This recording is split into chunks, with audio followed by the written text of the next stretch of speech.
Alexandre Lacroix, vous êtes directeur de la rédaction de Philosophie Magazine, vous êtes également essayiste, romancier, et nous vous recevons à la Galerne pour ce livre « Ce qui nous relie, jusqu'où Internet changera nos vies », paru chez Alary Éditions.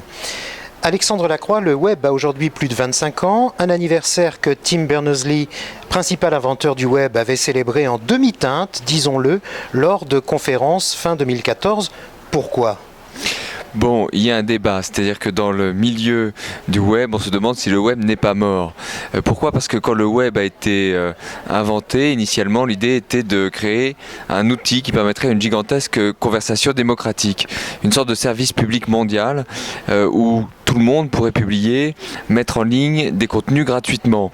C'est plus ou moins ce qui a eu lieu, mais si vous voulez, le principe de gratuité qui est au fondement même de la création d'Internet est en train d'être contourné par les entreprises qui en fait ont trouvé un autre théâtre pour agir, c'est le smartphone, et via les applications qui sont souvent payantes, elles sont en train de rendre de plus en plus marginales les sites web. Donc en fait, Tim Berners-Lee, c'est un ingénieur, il travaille aujourd'hui au MIT, et lui, il a un cheval de bataille aujourd'hui en 2016, 26 ans après l'invention du net, c'est d'essayer de combattre pour que le web dure, dans cet esprit de gratuité et aussi dans un esprit très original où, comme vous le savez, un particulier qui veut mettre en ligne des photos de son chat et une multinationale ont la même capacité à mettre en ligne des données. Voilà. Donc c'est cette égalité qui existe aujourd'hui sur le web qui est également menacée.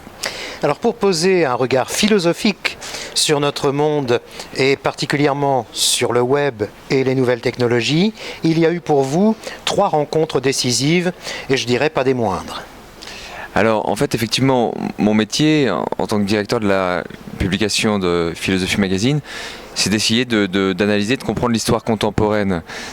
J'ai commencé en parlant de technologie, mais je ne suis pas un spécialiste de la technologie. Au départ, j'essaye de trouver des outils conceptuels pour décrypter ce qui se passe dans notre monde.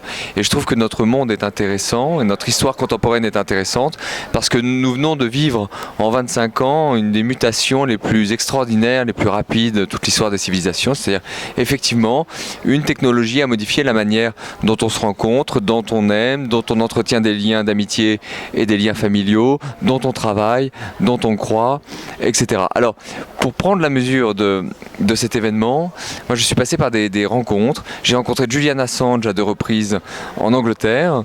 Donc, Julian Assange, la tête de proue de Wikileaks, qui lui s'intéresse aux usages politiques de la technologie et aux usages politiques dissidents, on va dire.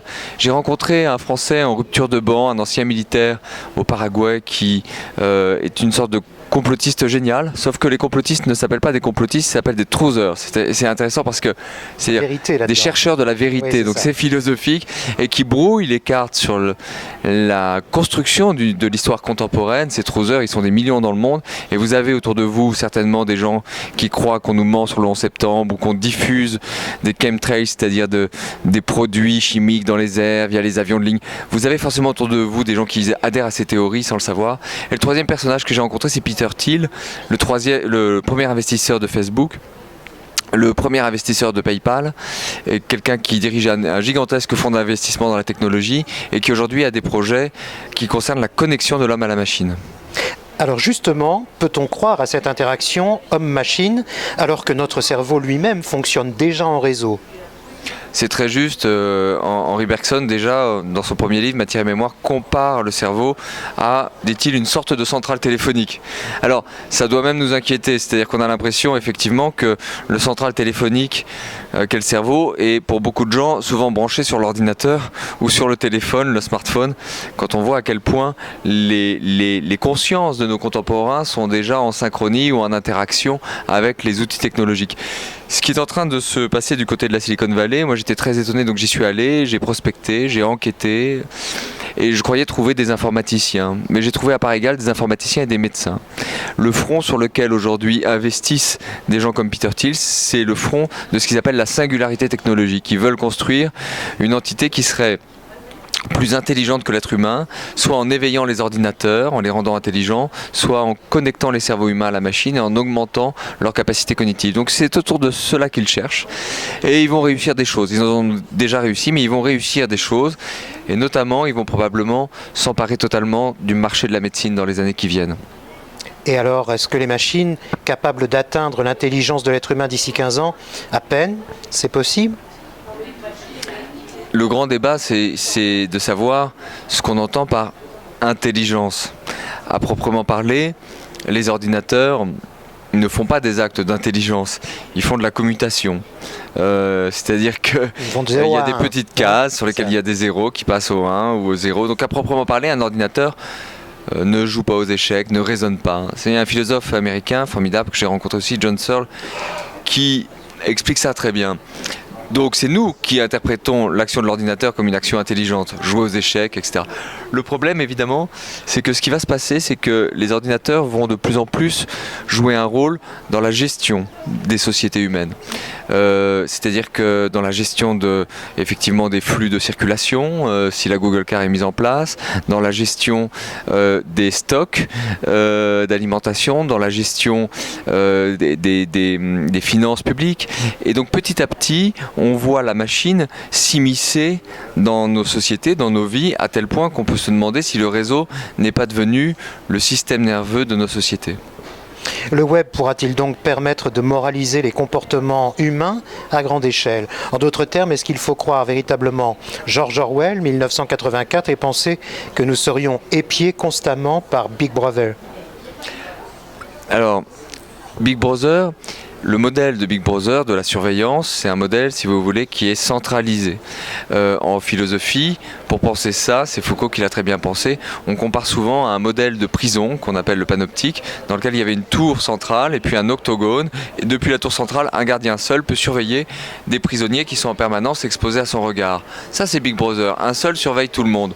Je dirais que notre société, aujourd'hui, c'est davantage une société de contrôle qu'une société de surveillance.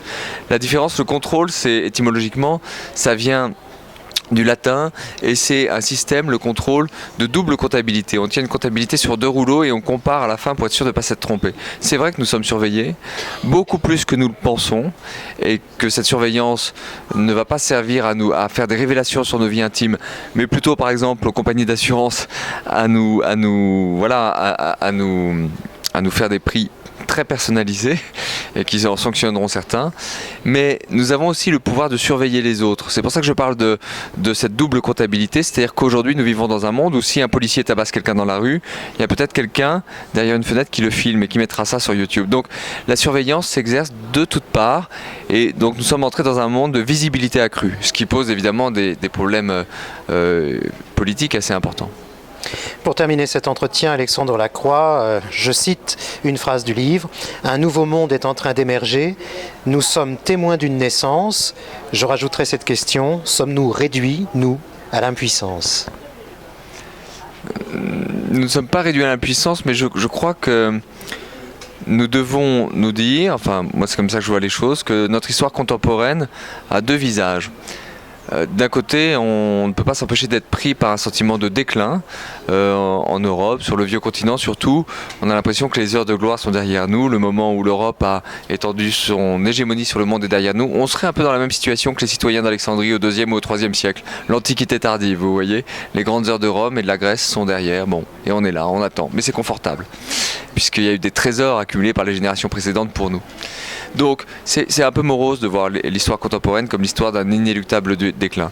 On peut la voir autrement, on peut la voir comme l'essor d'une aventure initiée par cette technologie qu'est le web et le réseau, et d'une aventure rapide, d'une aventure qui brusque tous nos repères politiques, nos repères éthiques, mais qui devrait nous stimuler, devrait nous faire réfléchir. Et donc moi ce que j'ai voulu faire dans ce livre, en allant rencontrer ces acteurs de l'internet, ces gens qui investissent dans la technologie dans la Silicon Valley, ces complotistes, c'est aller voir tous, c'est Julian Assange, tous ces gens-là nous inquiètent, enfin ils m'inquiètent, ils nous inquiètent, ils nous agitent.